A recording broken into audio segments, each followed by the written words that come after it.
So 1 Billion Rising, bale global call to action siya, which happened on Feb 14, 2013. Bale yung 1 Billion Rising, galing siya sa V-Day movement. So the V-Day movement is really a worldwide movement to end violence against women and girls, na kung saan ang nag-spearhead nito is the author of the play Vagina Monologues na si Eve Ensler. So 16 years na ang V-Day. Pero nung palapit na yung 16th, 15th year, inisip namin sa V-Day na paano natin ma-escalate yung demand to end violence against women and girls. So they thought of 1 Billion Rising as a global call to action day, kung saan magagather lahat ng mga communities in one solidarity action on one day. Bale, parang simultaneous efforts and collective efforts all around the world. Tapos, ang form na gagamitin is dance. Okay, why dance? Kasi nga, dance is also a collective action na pwedeng salihan ng maraming tao.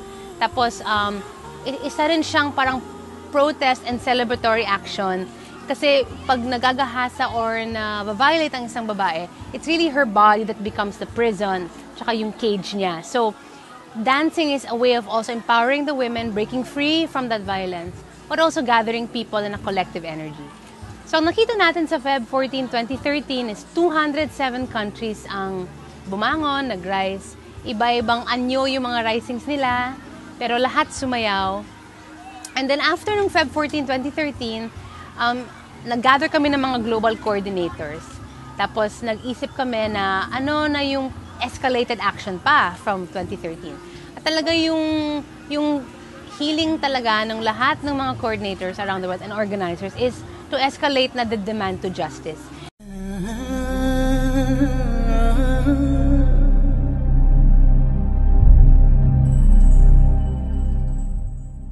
Our objective is to look mas malalim ang tingin natin sa violence against women. Hindi na siya parang awareness raising lang. Kailangan magano rin tayo, magtingnan rin natin yung parang roots and causes kung bakit nangyayari ang violence against women. So 1 Billion Rising for Justice is another global call to action day na kung saan sasayaw tayo ulit, magpoprotesta tayo ulit, magagather tayo ulit. Pero ang hiling natin ngayon is to gather outside places na kung saan na-deny tayo ng justice. Pwede to sa Supreme Court, sa mga embassy, sa mga simbahan, workplaces. Pero talagang yung maging focus natin is sino ba yung mga perpetrators ng injustice? Tapos yung issue rin ng impunity. Kasi alam naman natin na hindi talaga nagsa-stop yung violence against women kasi ang impunity naka-in place pa siya at napaka-deep-rooted niya. So, anong nagkukos ng impunity na yon?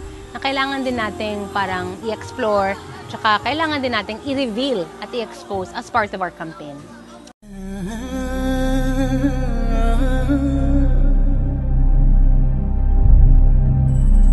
Sumali mga kababaihan ang dahil para sa atin ito, 'di ba? Para sa ating ang kampanyang ito. At ang collective voice, mas malakas siya kaysa sa isang boses or sa boses ng kaunti lang. Pero syempre, call rin to action ito sa mga kalalakihan din. Kasi hindi naman natin mahihinto ang violence against women kung hindi yung other half of the equation ay nasa kampanya rin natin. Kasi ang talagang parang yung desire talaga namin is ma-engage talaga lahat ng communities, lahat ng tao. Dahil this affects all of us. Itong issue na to, apektado po tayo lahat. And hindi lang talaga siya sexual violence na tinitingnan natin, no? Ang nakita natin sa 1 Billion Rising Philippines last year, talagang napakaraming anyo ng karahasan. So, kasama na dyan ang economic violence, environmental violence. Nakita naman natin sa nangyaring Yolanda at sa iba pang mga natural calamities natin na man-made din siya. Diba? Tsaka yung pag-destroy rin natin sa ating mga land, pag-plunder ng ating land, ay nakaka-apekto talaga sa community. Pag na-apekto ang community, na-apekto talaga mga women and children kasi sila yung pinaka-vulnerable. So, nakita natin sa Yolanda, ang sex trafficking, ang rape, ang sexual molestations, tumataas talaga siya pag times of natural disaster. So, kailangan itali talaga natin lahat ng issue na yan to violence against women. Kasi connected talaga siya. So, yan ang kailangan natin gawin. So, kailangan sama-sama tayong lahat na gagawin yan.